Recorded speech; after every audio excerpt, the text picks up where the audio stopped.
Hello everyone, আমরা এখন করতে চলেছি কাঁঠাল মাখা। হ্যাঁ, এটা প্রথমবার কেউ করেছে নাকি আমি জানি না, ভিডিওতে দেখিনি। আমরা এই প্রথমবার করতে চলেছি কাঁঠাল মাখা। তা কী কী দিতে হয় সেটাই দেখায়। তো চলো, প্রথমে এই যে একটুখানি চিনি দিয়ে নেবো, বেশি দেবো না কারণ এটা তো মিষ্টি। তো চলো আর কী কী দিই।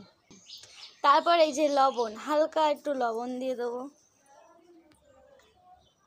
তারপর দিচ্ছি এই যে লেবু। কার কার লোভ লাগছে বলো, কার কার জল চলে এসেছে জিভে। আমাদের বাড়িতে চলে আসো, আর আমার বাড়ি হচ্ছে বনগাঁতে। কাঁঠাল মাখা খেতে, অন্য কিছু না বলো। এবার এটাকে মাখাবো। এই হচ্ছে বোন। এই তোর গরম লাগছে? হ্যাঁ। চল তোকে একটা জিনিস খাওয়াই। কি? চল দাঁড়া দেখছি। এনে কাঁঠাল। বাবা, এটা কাঁঠাল মাখা করলাম, খেয়ে বল তো কেমন হয়েছে। ভালো লেগেছে? টাটা করে দে, সাবস্ক্রাইব করতে বল। ওর মুখে পুড়েছে বলতে পারবে না।